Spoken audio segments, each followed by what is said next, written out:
Pushkin. Janelle Monáe's had a lot to smile about this year. After a run of successful albums over the last decade, in June she released her fourth album, The Age of Pleasure. It's an important project. Not only was it just nominated for 2 Grammys, including the Album of the Year, but it's also signaled a big tone shift for Janelle, whose past albums have centered in part around a recurring character named Cyndi Mayweather, an android who represents society's new other. Aesthetically, Janelle has also always been pretty buttoned up. For her first few album releases, she made a point of always appearing in public in some iteration of a tuxedo. But for The Age of Pleasure, she literally stripped down to almost nothing, flaunting a newfound freedom centered around Black joy, pleasure, and acceptance. On today's episode, I'm poolside having a conversation with Janelle Monáe and her longtime musical partner, Nate Wonder, who also co-produced and co-wrote this new record along with her others. We're at their creative home base in the Hollywood Hills called Wondaland. Nate explains how the Age of Pleasure album started with the simple conceit of wanting to make Janelle Monáe smile. Janelle also talks about why she decided to ditch a career in musical theater after college, and how the Grace Jones ended up topless in Wondaland's now infamous pool. This is Broken Record, liner notes for the digital age. I'm Justin Richmond. Just a quick note here. You can listen to all of the music mentioned in this episode on our playlist, which you can find a link to in the show notes. For licensing reasons, each time a song is referenced in this episode, you'll hear this sound effect. All right, enjoy the episode. Here's my conversation with Nate Wonder and Janelle Monáe. Happy birthday. Thank you. Grammy nomination. Yes. Album of the year. Yeah. It's like 2 in a row now, which is... I know, that's a big deal. I know. It's crazy. It's a big deal. I'm still just so humbled. It's a very big deal. Not just progressive R&B album, but like album of the year. Like that's some crazy, that's wild. Yeah. I watched a lot of my heroes get it and be on that stage, and like it's really a dream to be able to not just shine light on the work that I do, but you know, Nate's here as well. He worked heavily on the music and production and writing with me, and everybody else who you know was a part of the album, they get recognized too. So that's the beautiful thing about being in that category. Yeah, no, absolutely. Yeah, I wanted to ask about the collaborative, since I have the pleasure of both of you guys, which is it feels special to me. So I was curious about how you guys collaborate on. I mean, you guys have been working together a long time, first of all. So. Every project, every album, since my EPs where I was selling them out of the trunk of my car in Atlanta, we've been able to have, you know, a creative bond and just like evolution together. And it's just been really a fun ride. Lots of fun things happen in the studio. It feels like family. It feels intentional. It's magical. Absolutely. Where were you both at when you guys first met? In Atlanta. We met at Morehouse. Janelle was living like in the area. Parson Street. Yeah. Boarding house next to Club Woody in the AUC. Club Woody is the name of the library. Okay. You go there though, because it's in the middle of all 3 campuses. It's kind of like a club. You never know in Atlanta what that could be. You know? Club, right. Yeah. Exactly. But it's actually the university library, and she would throw shows on the steps. And I was just out of college. I had lost my scholarship in my junior year of college because I was writing music. And so after I graduated, like I could really take the time to focus on my music the way I wanted to. So in college, you knew that like music was where you were focused. That's where your attention was. But why did you lose what happened? You need to tell him exactly a moment that will let you know how serious you were. I mean, I had 2 full scholarships to school, and I lost both of them because how do you have 2? Don't they do the same thing? How do you get 2? I don't know. It's weird. NASA gave me a scholarship, and the school gave me a scholarship separately, and I just had both of them. I had one like as a backup, I guess, idea. But I was in a math test, and I was doing well on the test, except for like in the middle of the test, I had this song come to me, and I just felt compelled to get up. And I went to my dorm room and I wrote the song, and I did not finish the test. And it caused my GPA to crater. And that's why I lost my scholarship. Yeah. Yay. Was that and that's how we got to make music. I mean, thank God he lost his NASA and Morehouse scholarship. I mean, in any other scenario, that's a tragedy. Yeah. But it seems to have been the right path. It felt tragic at the time, too, after I realized that happened. In the moment, it felt like this is what you're supposed to be doing. You need to just listen to this. Was that common for you to just up and leave whatever you were doing, wherever you were at, whoever you were with, to go get an idea? Yeah, but not a test. It had not happened like that. It was something that like cost me so much. Yeah. Like in the movie of your life, those are pretty high stakes. You know what I mean? It was. And it felt like a big mistake afterwards for a little while. It felt like, wow, that was crazy. Yeah, yeah. And my dad was like, you're crazy. You absolutely lost your mind. Were your parents academically focused? Like, I mean, I don't know how you get a NASA scholarship. My dad has a doctorate in music, actually. Wow. And he wasn't active in music in that kind of way. He's a professor, so he's involved. Yeah. You grew up with a lot of theory and things? I mean, I grew up watching him write music, compose, and like he was writing operas and all that kind of stuff. And like, so I saw that growing up. And I learned a lot of instruments, I got introduced to a lot of instruments early on. And I got introduced to the idea of composition very early. But he was not. He was like, that is dumb. Just so we can be clear. He got a PhD in music. He still says, he's like, that's dumb. That's dumb. Did you know him at the time? I didn't know. No, we didn't know each other. That was, a little later. You know, I met him after he probably did some healing from the traumatic experience of losing your scholarships. I learned how to focus. That's what I learned from that. I always hold that as like a lesson in focus like what it takes. Focus on the thing at hand or focus on the creativity that's taking away from. Actually, you know what's interesting, like, is just pick something and do that thing. Okay. So the idea of the multitasking and all that kind of stuff, I understood how detrimental that could be to whatever the dream that I had was. Yeah. So if it was music, like I know that like the feeling I had when I was in the class was, hey, you're not pursuing the thing that you're supposed to be pursuing right now. And you are going to feel sick about that at some point in time. Right now you feel sick, so you need to go write that song. Later on, I felt like, okay, but I made a commitment. And so, you know, it's about just commitment, focus, not being distracted. And when I finished college, I was like, okay, now I'm going to focus. And I wanted to do that. You did finish? Yes. And you paid? Yeah, I had to pay. Oh, my God. Last year I paid. Oh, my God. Oh, yeah. I paid. Was a huge I didn't pay those. mistake. That's what I'm saying. I paid last year. I got a scholarship for part of it. I got a scholarship to go live in Spain, so they paid me to go. I did get another scholarship. You're too smart, man. But I did. I paid for one semester. It can't be stopped. I did have to pay for one semester of college. And tell them tell them what you got that scholarship in. In Spanish. Which I sucked in. I failed Spanish high school year, but here you I did go. Too. I got kicked out of my Spanish class. Majored in Spanish. Look at you. I had it, yeah.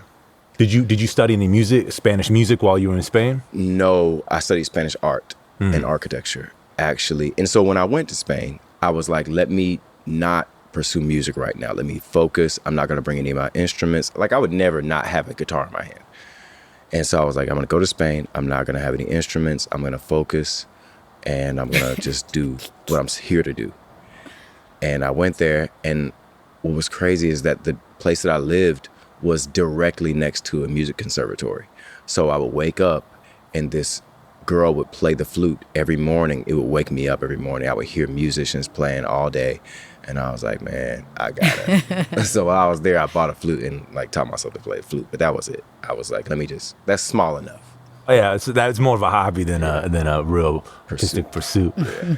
Like, similarly, you early on were kind of like possessed by creativity, right? I like that. Possessed. Yes. There was never a time where I wasn't singing. I don't remember, like singing, acting, partying, doing exactly what it is that I'm doing. I was talking to a friend and she reminded me, she was like, remember in 6th grade when we used to throw these parties and you would charge $1 for people to get in, and I skipped school to hand out flyers. It was a whole thing. But at that same time, I was on every talent show stage in Kansas City, in every musical theater production. And, you know, it's morphed into concerts now and the Age of Pleasure album and being driven by just the things that I love. I'm so thankful that I still can do that. And for me, when I went to school in New York, after high school, went to school in New York, and I thought, oh, I want to do musical theater. And as soon as I got out there and started going to see plays and stuff, I was like, man, I'm not excited about any of the roles that they're offering, people that look like me. What kind of roles were you getting? Well, we couldn't really audition, but like there was maybe one strong black woman leading something. Yeah. There was not. Right now, Broadway has changed. Yeah. Like it's a lot more diverse, a lot more stories, a lot more uniqueness. And the only thing, because I'm from Kansas, the only thing I think people saw me doing was The Wiz. And The Wiz wasn't on Broadway. And I'm just like, I love The Wiz, but where is the new energy, the new stories? And I had so much bubbling because I'm a writer as well. And I decided that, I was going to quit. So I quit school in New York. Everybody thought I was crazy too. That was my you're crazy moment. Because coming from Kansas, such a small town, to get to they're New like, York. wow, you're in New York. You're living the dream. Yeah. And little do they know, I was sleeping in the same bed as my cousin because I could not afford housing there. And so I was commuting from 140th in Amsterdam to 72nd in Broadway every single day, Monday through Friday. Wow. I mean, I learned a lot about surviving, and I was just poor but excited about the arts and excited about finally figuring out what did Janelle Robinson have to say, because I wasn't even going by Janelle Monáe. I had not tapped into the center, the core of what I had to say, because I was spending so much time singing everybody else's songs. Why the transition to Janelle Monáe then from Janelle Robinson? What about that felt more like the authentic place to create from? Well, I knew about the painter Monet, and I always thought that's a great artist name, and it just so happens to be my real name. My middle name is Monáe. My aunt actually, she was like, Janelle Monáe. Janelle Monáe. She calls me that all the time, when she sees me, and it stuck. Even before. So it wasn't like a Since I was a rebuke kid. of your family or where you come from. None of it's not. Nope. Yeah. I just thought Monet felt like an artist name. Yeah. And it was my name, and it was like, yeah, okay. I get to reinvent, what I can be, how I can say it, how I see myself. And it was so great. So that's when I moved to Atlanta, and that's when I met Nate, Rocket Wonder. I met Chuck Lightning. I met Mikkel Moore, who were all still working together. Yeah. They were at Morehouse. They ran this arts collective called the Dark Tower Project, and they would bring musicians, poets to Morehouse. And I was one of the people who performed that night. And I just saw this kind of black cosmopolitan in Atlanta. Yeah. It was just this melting pot of just excellence and creativity and freedom of expression. I had never seen anything like it. And I wanted to be around that. And I wanted to make music for them. That's who I wanted to make music for. And so when I started to write, I would sit out, like Nate was saying, I would sit on the library steps of Club Woody, and I would just play guitar, sing my songs. People would walk by. Some would stop and listen. Some would keep moving. I would go to dorm lounges, sit on the couch and give performance. To anybody that would listen, I was like, I don't give a damn. I have to know, is this for me? Yeah. Do you guys like what I have to say? Can I make my purpose and passion and also career align? Yeah. That's a scary time because you don't really know that. I mean, you have the confidence to not necessarily care, but you don't, at the same time, you don't really know. Yeah. You don't know. One of the reasons why we really connected was because, I know it sounds very basic, but we love art. And I think that we were inspired by meeting other people who loved art. Really would just fall in love with art, just be obsessed over it. Just sit up all day and think about something that they read or a painting that they saw or just a song, just sit there and cry to a song and I know that Janelle and I have a very spiritual connection, that music, it really is like the catalyst for that. And it catalyzes it all the time. It's something that I know that we can always tap into. Yeah. Besides being good thought partners and there are wonderful myriad things about Janelle that make her a great human being. Yeah. But on a musical level, she is very passionate about music. If I play certain chords, it can make her cry. And that is something that also happens to me. Like I can hear certain songs, certain chords, and it doesn't have to do with necessarily the lyrics always. Sometimes lyrics, yes, and poetry is beautiful, and that's another, but just like music and just being really just emotionally brought to your knees over how good music can be. And we've shared so many of those moments, and that was like the beginning of that time where we got to really just pass music back and forth and be shocked and just sit in awe with each other as we would just listen to what could be done. I think one of the things that I loved early on, and the reason why I think we've worked so well together musically, is because Nate is a student of music. And so when it comes to like anything that I want to do, there's nothing we can't do. Yeah. From string arrangements to, chord progressions, horn arrangements, melodies, like there's no genre. Yeah. We bend genres with each album. It's all about how do we create our own musical language. Yeah. And I love that. I always have to feel pushed and stretched. Yeah. And I think that's what is the exciting thing, because it's like we literally have the mind and the student heart. Like we never stop being students. You never stop. You're always at the beginning. Always. It's always a new whiteboard, of ideas ready to be put down. Sounds to me like you guys are just always creating things. Yeah. Regardless of like, there's an album due, or or it's been a minute, or it's like that's how you guys are inhabiting life. Is just creating every day, or the days that it feels right to do, right? Yeah. I mean, I didn't get into music because of awards or because of recognition or anything like that. Music is truly healing. Yeah. I need music. Like I need a song in my darkest hours. I need a song in my most celebratory stage. I need a song when, I want to communicate something that my own words can't say. And I need to be able to write when I'm feeling frustrated, or when I'm like, it has helped my mental health so much. Yeah. So much. When I was listening again for like the umpteenth time this morning on my walk to The Age of Pleasure, I was wondering, listening to it, it might be an impossible question to answer, but whether these songs were for you or for other people, because in a way, I've realized as I've been listening to it, I've been taking it as like you giving mantras to me. You know what I'm saying? I love that. But it occurred to me today, I'm like, maybe you needed to write this for you too. And I don't know how you were approaching that, but it's for all of us. Yeah. It's for us. And that means a lot to hear you say that, because I think one of the most important things as an artist is your ability to communicate. And as much as I can, say like, oh, I just want to do an album and I want this just for myself and not me to listen to it, that's not my truth. I actually want everybody to feel like this is their soundtrack to their life. This is curating their thoughts and their feelings. They are part of my community. We're a part of each other's community. And all of us are growing and healing and moving together and sharing something that they can tap into anytime they want to. Yeah.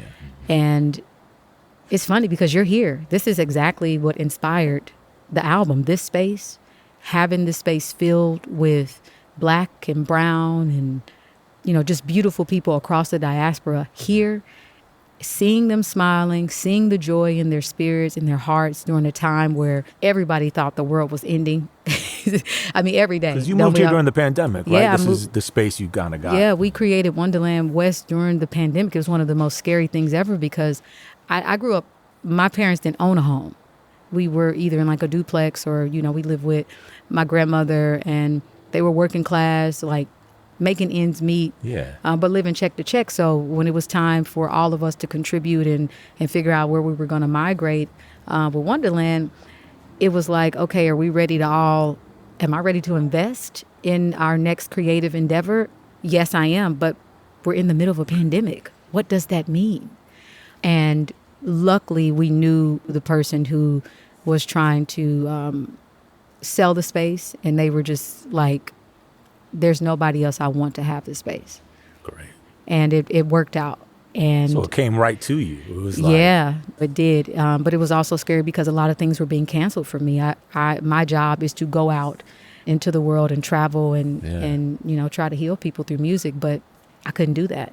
So you come from growing up Yeah. a certain amount of insecurity. Yeah. And it's, the successful career you've had, it's hard to imagine that. But, as soon as you start to feel that little bit of insecurity again, I know from my own life, Yeah. it's like, It's a real that's thing. like PTSD. It's like all of a sudden. Yeah. I mean, where was your mind at with all of that? I think the pandemic reminded me just how much music means to me as a person. Not as a career path, not as, the artist that people know and come to the concerts and see, but as a human android having this earth experience. I need music. I need to create. During that time, not only were we working on music, but I also wrote a book called The Memory Librarian. I was just doing anything creative that would help me feel better. Because to go from moving around so much to just being still, it was tough. Yeah. It was tough for me. How was it for you, Nate? Yeah. Art has this weird responsibility of trying to document and explain the human experience a little bit more and kind of just like unearth a little bit more about what it means to be human. And I think that so many of us were finding out a lot more about what it meant to be human. Yeah. Like a lot about the mortality of it, even though we weren't necessarily in or didn't consider ourselves vulnerable in that kind of way. I think a lot of us looked at it ourselves as more vulnerable to death. And I think that was a very real consideration that we all kind of had to deal with it differently. Yeah. And I think that human experience is a very unique one that kind of felt like, okay, so what is the response to that? And how do you talk about this in healthy ways, and how do you explore and understand more about it? So I think that part of what we were trying to do was just face that in an honest way. When you talk about like the affirmations, I mean, that was very intentional. Yeah. Because part of just confronting death is kind of like being able to turn your head and be like, not today. And then you kind of are like, okay, so then what does that mean? And it's kind of like, okay, live.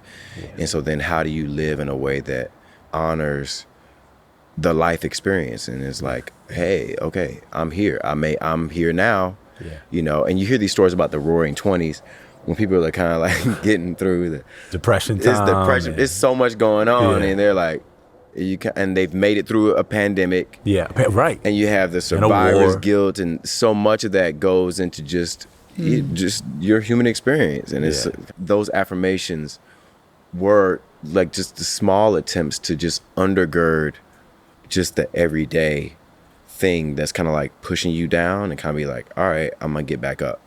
When Janelle says like, I used to walk into the room head down, it's just that feeling of I used to walk into the room head down and being like, I'm leaving that. And now I'm on to this next stage of myself. Yeah. I think I think it was a privilege to be still, because during that time, I mean, as we know, a lot of people were getting laid off from work. A lot of people were losing their families, passing away. And as much as it was sad that I couldn't go and be the artist that I wanted to be out into the world, there were so many other people who had it worse than us. In that stillness, I said, well, what can I do? I know we were in LA and we got the opportunity to feed and give out over 35,000 meals through our Wondaland program. And so we did that for like months and months and months. And I think that connectivity back to humanity really let us know what kind of affirmations our people needed. Yeah. And what I needed as well. And I think to answer your question, we were very intentional about that. And I think Float really kicked it off. Like I used to walk into the room head down. I don't walk now, I float.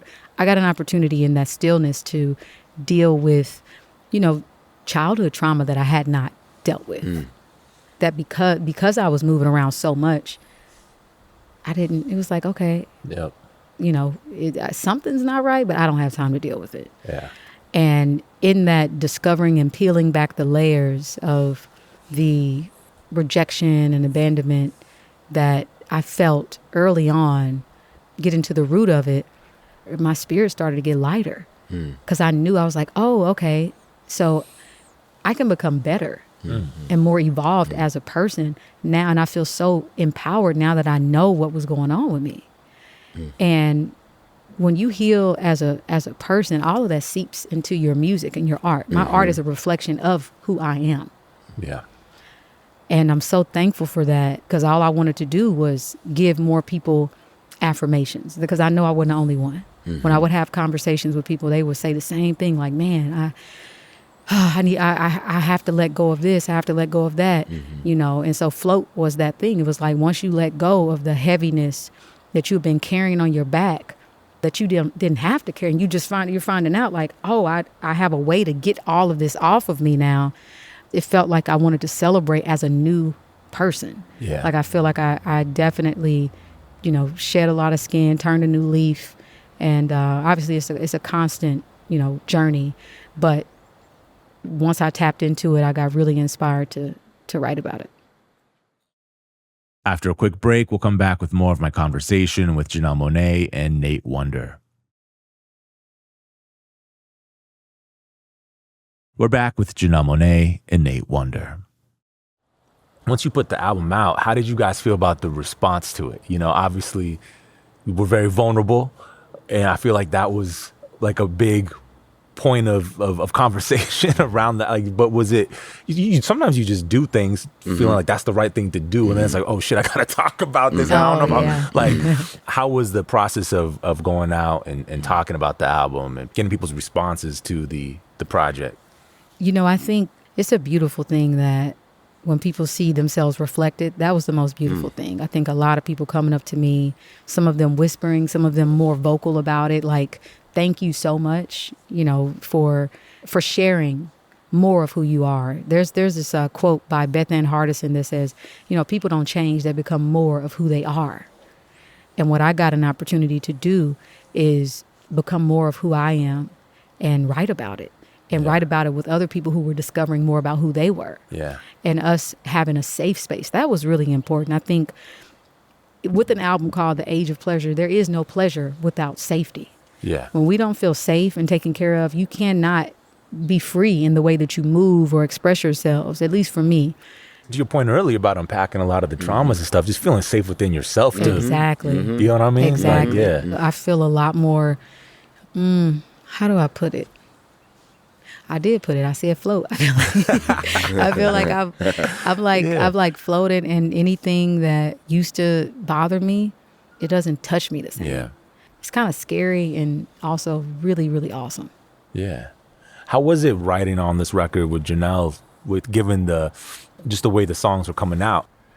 It was a real blessing. Before we started working on the album, I remember I told my management team that I really wanted to focus this time that I have right now on making music for Black women and Black non-binary folks. I want to make music that makes them smile. Like, I want to make music for them specifically. Like, I really just want to be of service to that community. And there's so many reasons why, but one reason is because when I go to the grocery store as like a little side activity. I love to do. I do. I love going to the grocery store. I do. That's what I do too, dog. I do it. I love it. Y'all like this is great. I love this because I do not like going to the grocery store. No. Come on, man. You going there, you're I was that notes, kid. Exactly. My mom used to have me in the grocery store way too long. I was so like, I'm ready therapeutic. to go home. So anyway, but when I would go and I see like Black women at the grocery store smiling, it just makes me feel a certain way. Yeah. And sometimes it would be like when a certain song would come on, it would be like you see them singing their song. And it's like, man, so good. And Janelle, of course, has like done so much work as a leading voice in terms of activism, in terms of being on the right side of history, in terms of speaking up for marginalized people and Early groups. too. Early. Always. Yeah. It's been herself. But I also was thinking about how much that can weigh on a person. And I told Janelle, I said, I really, like for your next album, I would love to see you smile more. Like I would love to just see you smile. Like it really would mean so much. I think that you smiling is a really special thing. I love when I see you smile, and I would love to see what that energy is to like really put that into a space. And I hadn't really considered that. And I looked at all my album covers and I was like, I'm really not smiling. Did it kind of fuck with you for a second? Yeah. I was like, what is going on? Like from the Arc Android to Electric Lady to Dirty Computer. And if you look at the cover for The Age of Pleasure, I am right in this pool, swimming, topless, and smiling. Yeah. You know, it's a layered idea, but I do think that giving somebody something that makes them want to smile is its own resistance. It's its own protest. It's its own, like giving people affirmations is its own version. It's a certain form of work. Yeah. It's a certain type of healing. And so is pleasure. Like, yes, to you, like it's like I want you to smile. And it's like to your point then too. It's like not only did I fucking smile, like I went topless in this pool, right? And smiled. Yeah. And it's like both of those things are can be subversive. Can be absolutely. You know what I mean? Absolutely, it is. To make an album called The Age of Pleasure in the middle of a pandemic is a subversive piece of art because it is just kind of being like, no. It's just like, because there's been, you know, when you're dealing with so much trauma, from elections to, it's just so much that happens. And it feels like your energy when you wake up is going to be stolen from you. Yeah. Yeah. Definitely. It feels like it's going to be stolen. Right. You're like, it's not yours. Your day's like, not yours. Yeah. Exactly. Yeah. And so it was like a big, like, no, you cannot have all of my day. Yeah. You cannot have all of my time. I'm going to take some time to enjoy life as best as I can under whatever the circumstances that I have are. I'm going to try my best to do what I can to appreciate this moment, as simple as it may be. And what I think that we were finding in the writing process was that just having time to hang out with your friends was the thing that we needed the most. Just seeking time to appreciate each other, to smile at each other, to laugh with each other, to do like the simple stuff with each other felt like this is like worth my time way more than whatever that other thing was that was driving me and decentering my joy. Yeah. Yeah. Yeah. I mean, that's what that stuff does, right? Like when you think about racism, when you think about sexism, when you think about homophobia, all of it, it literally, in addition to just being, you know, pure evil work, it distracts you from living your life. Yeah. Because you spend so much time fighting. Yeah. And I definitely found myself, and I know I'm not the only one. There were so many of my friends and people who were out marching. You know, you have to understand, George Floyd had been murdered. It was so much. Breonna Taylor, it was so much. And I was working with Say Her Name, and I put out, you know, protest music. It was so heavy, man. And I was like, but somebody has to do the work. But I think balance is important. And what I was realizing is I was not getting the balance that I needed. Yeah. And so once we made a decision to not center white supremacy, to not center, you know, all of the things that, again, come to distract and destroy and stop us from just living our lives as humans having this earth experience, and be clear and stand on that, that's when I feel like the songwriting got focused. Yeah. And with this project, I said, I want to make music for that community of folks who suffer time poverty. Like they don't have time. Time poverty is a great phrase. It's a real thing in our community. People don't have the time or the leisure time to just be. Yeah. You know what I'm saying? To just be one with their friends or their families, because you're spending so much time working, you're spending so much time fighting.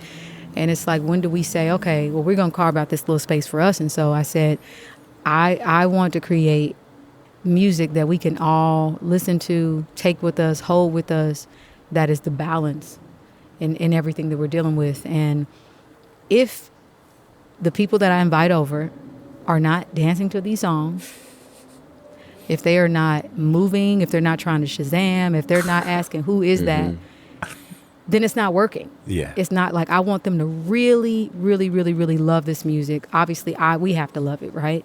But it was so important that the community of people we were writing it for loved it. Yeah. And that's how we put together The Age of Pleasure. We had Nana Kwabena, who worked on some of the music, who's also a DJ. and are friends with everyday people. I don't know if you know about everyday people parties. I've not been, DJ but I know. Moma, Yeah. Like I have to give a shout out to them. I'm just entering my age of pleasure, so I ain't. I've been working too hard in my dad's house. Yeah, So. I have to give them a shout out because during the pandemic they couldn't find a place, to have their parties. And when I say parties, it's not just like, everybody's dancing and singing and having a good time, but people are feeding each other at the parties. Like they're food vendors. It's the diaspora. It's Pan-Africanism from around the globe, from Nigeria, Ghana, the Caribbean, Jamaica, Atlanta, New York, LA, Cape Verde, like all in one place. It's just nothing like going to their parties. And so when they asked, they had come by Wondaland, they were like, they were having a hard time getting a space. And we were like, come here. Shoot, let's figure it out, because we're going through it too. Like not being able to see people. Yeah. Like how can we do this? And that was a big. Was it a vibe that you had to know who was coming, or like for sure. It was very small. Because that would be a little. Yeah, it was. We needed small. to know. It was small and it was safe. Yeah, safe and small, and that's where the music was tested first. Hearing all of the backstory, I'm just gonna say it because I feel like it's even in the music, like a more human album. It's funny because as we're moving into an age now of more, the future looks a little bleaker in terms of technology. I feel like you might have called that a little early, and it feels like the project moved away from computer and Arch Android and Metropolis and like this to more. It feels like Janelle the person, or it feels like, to me, listening to it, like I even just feel myself coming alive more, just feeling more me. You know what I mean? I know a lot of people who've listened to the record, a lot of friends, a lot of people the same. Like it makes them feel a particular way as a living creature, Yeah. From the beginning, there was this conversation around Android rights. Yeah. And Cyndi was always fighting to be perceived as a human and to be respected as a human. So I guess there's a certain truthfulness to people being like, yeah, you're human. And kind of being like, yeah, finally. The definition of an android, and if you're listening and you don't know any of my work, it's rooted around Cyndi Mayweather, who represents the other, and the other is a parallel, the android is a parallel to Black folks, to, marginalized folks that I want to amplify, the voices I want to amplify, and the music I want to write. The definition of an android is a robot developing human characteristics. Yeah. Mm-hmm. So I really think it tells such a continuation, a beautiful continuation of the story, and it's not finished. It's very trippy to see, because when I put out Metropolis, we were reading The Singularity is Near by Ray Kurzweil. Wow. And if you haven't read that, please do. But it talks about this moment that we're having with AI, and it talks about the singularity of like not being able to differentiate AI recording a song by Janelle Monáe or Janelle Monáe, really mapping out that voice. And it's so interesting that it's happening now. And when I think about the album, how I hate to say it, we knew that when this moment of integration happens, humans were going to be frantic about it. As you can see right now, like it's a lot going on in my business when it comes to using the likeness of an actor's face without paying them. Like AI is in that conversation heavily, and people are afraid and they're scared, and I totally get that. But I also think that there needs to be more conversation and more laws and rules to really be agreed upon, because not all humans are bad and not all AI is bad. So I think that there needs to be a real conversation around who's programming AI. But the thing that I realized in knowing that the singularity was going to happen was that it's nothing like that human-to-human connection. It was so important for us to gather and have experiences that cannot be created by AI. We can only have the barbecue experiences, sharing food together, wrapping our arms around each other, being there for each other in these times. These are moments that humans have such a deep connection to and can talk about in ways that AI can. And that was my hope too, is to encourage more community, to encourage people to be with each other. Mm-hmm. Like our stories are all we have. Mm-hmm. It is our stories that will set us apart and continue to make us believe in humanity again. Yeah. How have you guys, playing guitar on the steps, barely finishing college, having to shell out some money to do it. You guys found each other. Over those years, you guys have amassed a body of work, all very different from each other, genreless, as you said from the beginning. Money comes, success, time, new people, new relationships, new opportunities. It's incredible to me that you guys have managed to stay close. There you go. Yeah. I don't think that happens. But you guys aren't not the Rolling Stones. It's not like if you separate the legal entity of the Rolling Stones, it's like, y'all have no real responsibility to each other. But we do. But we do, yeah. But that's I'm happy that you brought that up. It's so true. And when I look at some of the collectives and, we don't have to dig into names, but even some of the most iconic collectives ended up not working with each other anymore. And I just remember the time when they were and how that felt and how I felt when it wasn't the case anymore. And it always was important to me to nurture my relationships. Like, I invest in people, not because of course, everybody is very talented, but I think they're really, really great people who happen to be very talented. Yeah. Yeah. And when you come from a big family like me, I have 49 first cousins. So I was brought into a community, that runs through my blood, and it's loyalty and it's growth and transparency and communication and all those things. Yeah. And respect. As somebody who has ideas, obviously I'll always have the final say if we're working on something with what I want to do, on my music. But I love listening. I love being able to hear how Nate's mind is working, to hear how Chuck's mind is working, what Sensei Bueno is thinking. I love to see how they interpret certain things and how they sharpen my sword, when it is time to creatively fight for an idea. So I love that. I love what this community has done, not just for me, but for the rest of the world. Questlove pulled us aside a few years ago, and he was like, listen, man, you guys have something really, really special, but just so you know, the most important thing you guys can do, just trust me on this, just stay together. Just stay together. Yeah, I remember that. And he went through his stories of what happened, all the things that happen to you can change you, but just know that you guys have something very special and it's worth protecting. Stay together. Don't get distracted by whatever else comes. Yeah. Just stay together. Yeah. And the other thing is that we have this credo, a Wondaland credo, that was written a long time ago, very, very early. And in there, it discusses our responsibility to each other and to our broader community, but specifically to each other.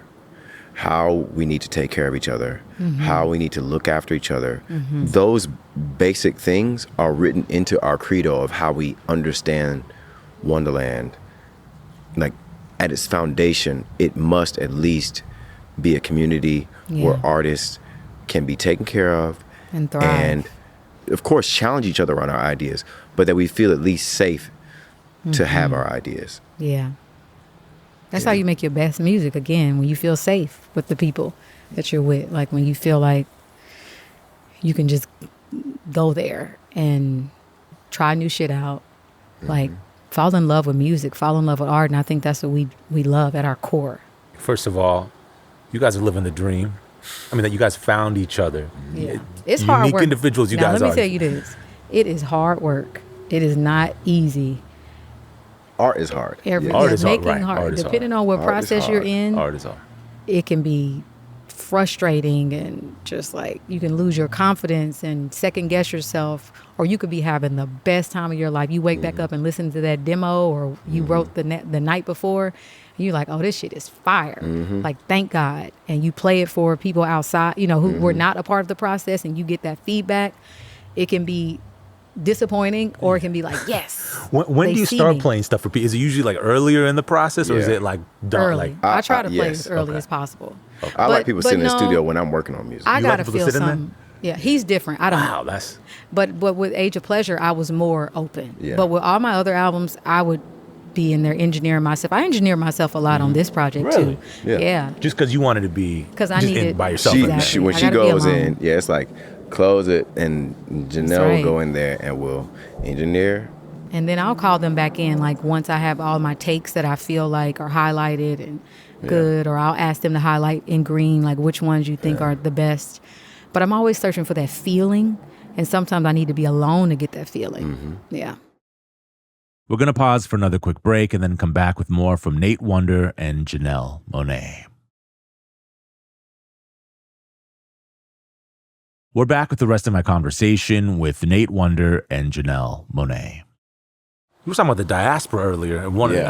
Beautiful that on the album, diaspora is like really represented, from Seun Kuti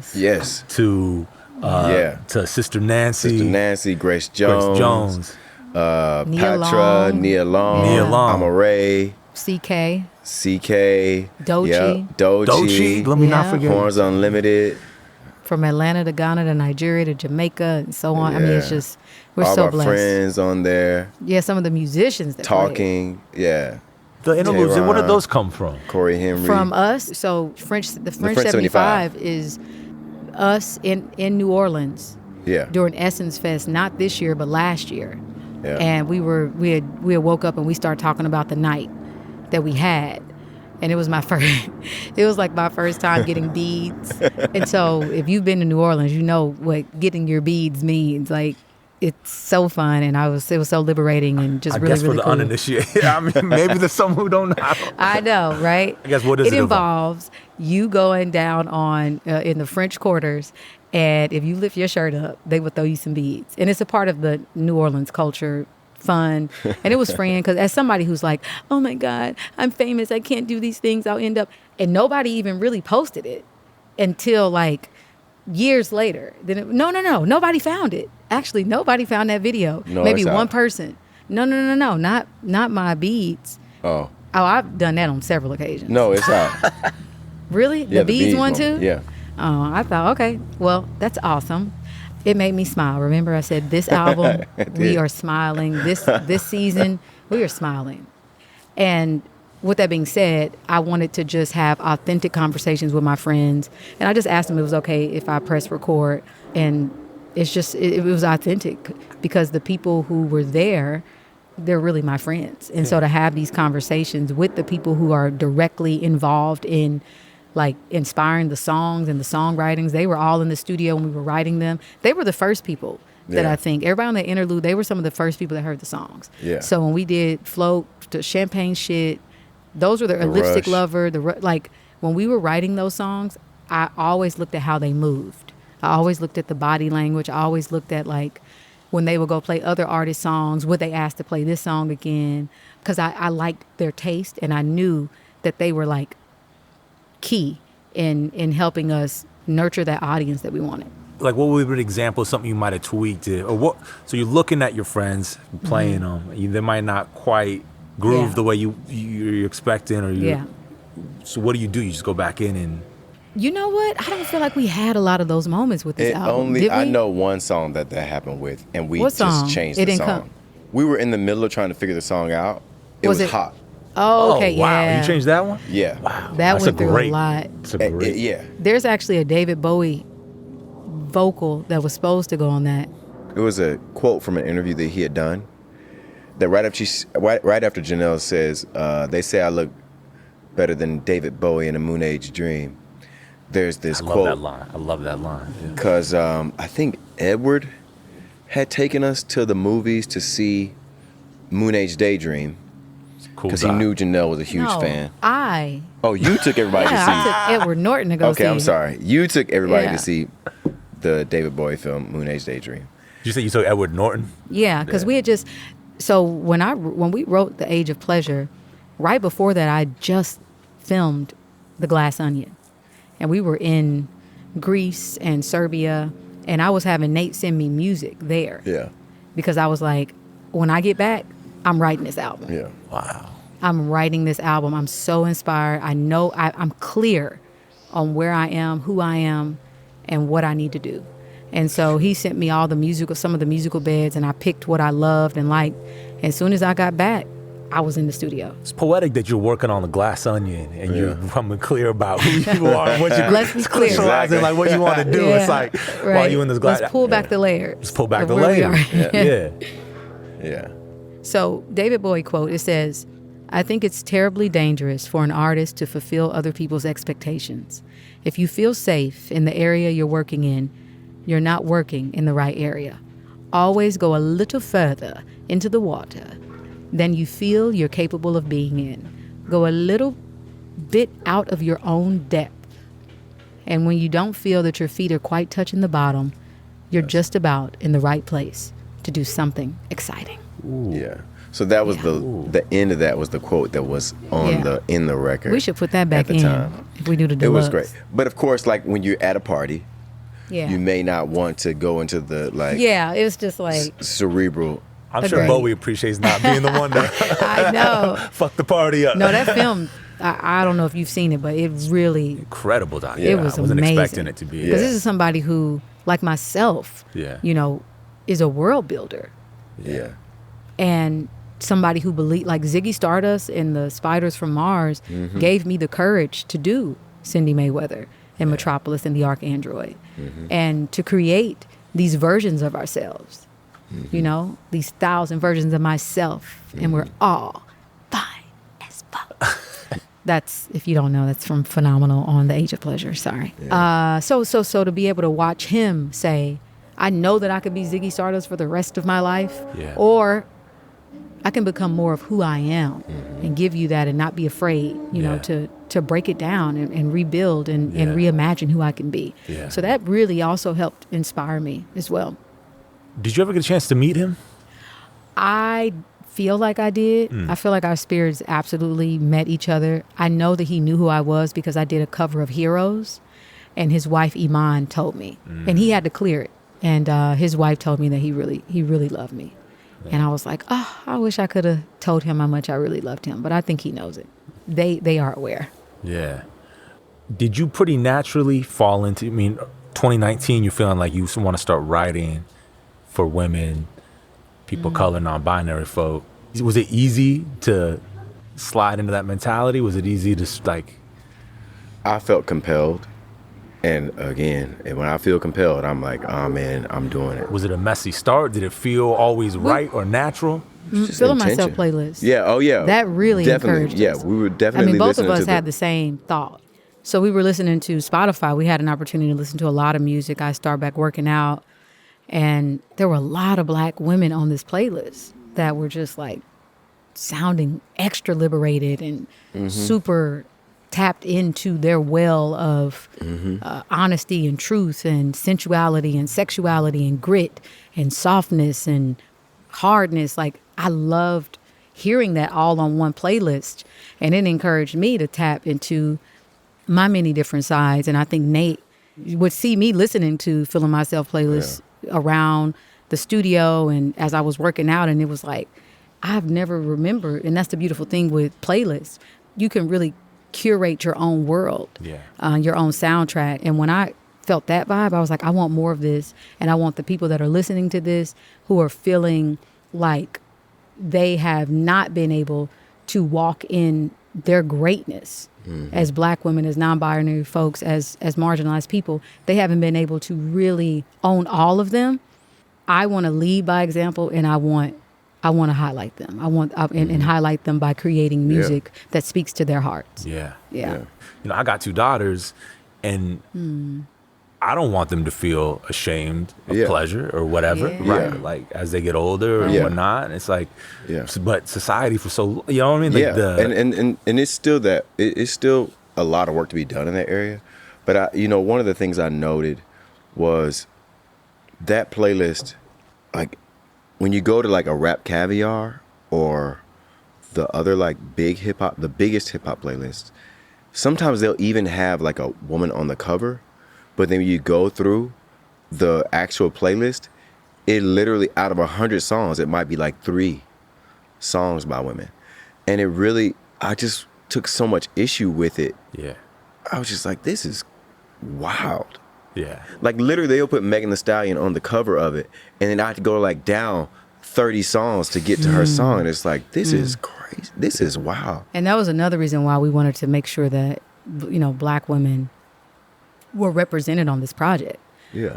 Generationally, from Doechii to, the king of Jamaica, Grace Jones. Yeah. Grace's album's really out. Come on. Exactly. Yes. Ridiculous. Let me tell you, I spent 72 hours with Grace Jones. That's how we got her on the album. I was going to say, how'd you get her? She Because she don't move. She don't do much. I'm still like just bowing down to her.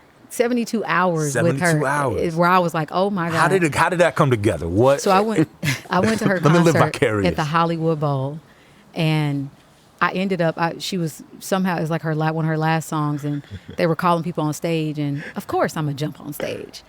And if you look online, you will see I seen that there's video. of me running through Grace Jones' legs, her smacking my ass, us dancing, like just being the free spirits that we are. Yeah. And I had met her years back, but we didn't really get to connect. And she did call me. She called me years back, and I was so shocked. I was like, how does she even get my number? And she just called me and she told me she loved me. And I was just like, I love you. But we never got to connect again after that. I think maybe she changed her number, or, maybe she just went to another planet for the springtime. Who knows? It's Grace Jones. And so when she came this time, though, we went backstage and we really connected. And she was just like hugging me. I was hugging her. And she was just saying, I'm in town for a few days. She invited me to her hotel where they had like a small little gathering to celebrate her incredible performance live. If you ever get a chance, go see her. Nobody touches her. I regret not going. I was supposed to go to that. I forgot. Always go. You just always say yes. Yeah.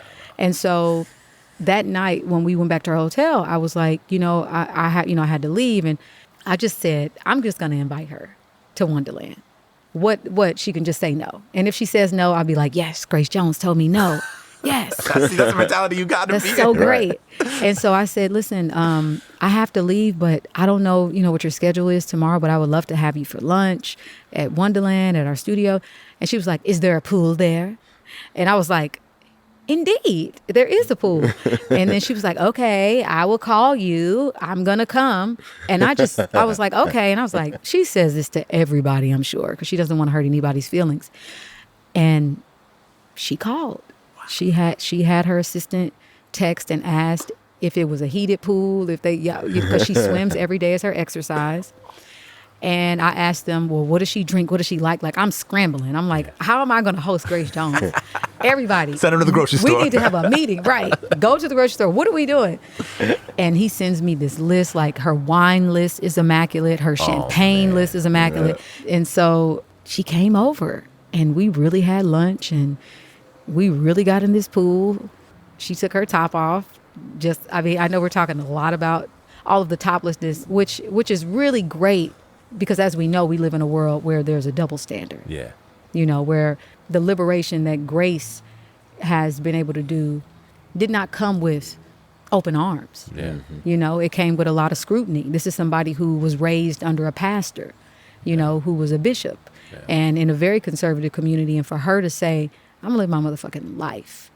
And to show us that, like, that was all I needed to see and hear. Mm-hmm. And she really, by being her and by hanging out with her and her encouraging me to be me and sitting in the studio listening to the songs, like her getting up dancing and moving and telling us which one she loved and what, like her hearing the instruments and talking about that, like she is a musical genius.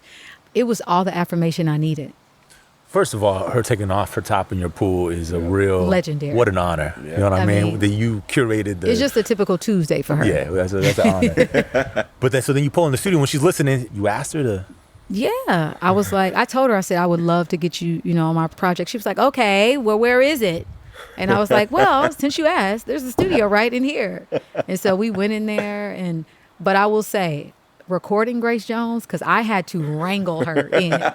It is like having the most beautiful panther in the studio that then turns into a tiger, that then turns into like a bird with the biggest wings that will flap around, and you cannot contain that energy. Wow. You just have to have everything on record and get what you can. Wow. You know what I'm saying? Like you can't really tell her what to do. But even in the moments where I was like, okay, can you do more of this or do more of that? Or no, say it like this or talk French, because she speaks French fluently. And that's what that was the thing that stuck. What made it. Yeah. I said, oh, that's the sexy shit that I want on this project, because I don't think we've really gotten a chance to hear her in that way. And we've actually recorded more. Like I have at least 2 hours of recording with Grace Jones. Definitely. Can you guys make an album out of that, please? I really want to. She's working on her album, which is going to also be incredible. She played us her album. Like, I got to hear Grace Jones's album. We did. It's really beautiful. Wow. Yes. That's incredible. Yeah. Well, man, the fact that you went as far as to pull Grace Jones in the studio for your album, there's nothing we could say but thank you. There's nothing we could say but thank you. And congratulations on not just the Grammy, but congratulations for that. But just what I've seen it do to people's spirits over the last 8 months, that's all we want. It's incredible. Yeah. That's all we want. Thank you so much. Yeah. Can I ask, not to put you on the spot, Nate? Sure. I love We're Far Enough from Heaven. Oh my God. You are a Deep Cotton fan? I fucking love Deep Cotton. Oh my God. And y'all pulled the EP. I don't know where the fuck I lost my copy of. I love this. I knew I liked you, but now I love you. That's my shit. I love this is my shit. This song is, I feel like I don't know how to explain my love of this song. It's so good. It's really good. Oh my God. It's such a fucking crazy song. It's so crazy. You have excellent taste. I love that. Y'all got excellent taste. That's Deep like Cotton. They like when I heard their song, actually, when Nate was saying like he met me performing on the library steps with a guitar, I was heavily just like on some acoustic, big Afro, I guess you would say neo soul vibes. Yeah. And when I heard their music, it changed my whole life. It changed the way I saw us. I love it. Because I hadn't seen, with the exception of like Andre. Yeah. Because Gnarls Barkley wasn't even around. Yeah. At that time. But with the exception of like the Love Below and what Andre was doing and, some indie artists in Atlanta, nobody was stretching it and it sounding good. Like it was either too alternative for me to get to, to get into. And there was no melody, there was no soul. But when I heard their stuff, I was like, it was up-tempo. There were like up-tempo records that sounded like Japanese funk. I don't know. That's the best way to describe it. And all I knew was like, I want to make music like that. And so that I really have to credit Deep Cotton for why I like up-tempo songs and why I make up-tempo music and stretch when it comes to genre. The textures are incredible. No one really plays like acoustic like that. Like on like a up. Like it sounds like some Frank Black. Like it's like whoa. It's like these weird, bizarre like phrases. It's so funny. Yeah. And Chuck is an incredible writer. Like him and Nate are like I hope their partnership. We actually it's crazy. We actually are finishing our album right now. We actually just got the album cover done for it and everything. It's amazing. Yeah, they coming out with an album. Shit, my dreams is coming true. Yes. I cannot believe. 10 years I've been waiting. Yeah. Yeah, I love that song because I love the line, who can cook, who can clean, who will paint the fence. There's so many other things about the song that are great, but also who can cook, who can clean, who will paint the fence. Because it like this idea of like taking over the mansion and tell some stories in there and all that kind of stuff, which is a cool idea, right? But then like it's the responsibilities that you have to each other. Like who can cook, who can clean, who will paint like who's doing the real work that it takes to like stay alive so we can, take over this mansion and tell some stories. I love it. Thanks so much, guys. Thank you so much. Appreciate That's everything. really All the years so of much. creativity. Thank you so much. Likewise, this is beautiful. Incredible. Thanks to Janelle Monáe and Nate Wonder for the invite to Wondaland to chat about her latest album, The Age of Pleasure. You can hear it along with our other favorite songs of Janelle Monáe's and Nate Wonder's on a playlist at brokenrecordpodcast.com. You can follow us on Twitter at Broken Record. Broken Record is produced and edited by Leah Rose with marketing help from Eric Sandler and Jordan McMillan. Our engineer is Ben Tolliday. Broken Record is a production of Pushkin Industries. And if you like this show, please remember to share, rate, and review us on your podcast app. Our theme music's by Kenny Beats. I'm Justin Richmond.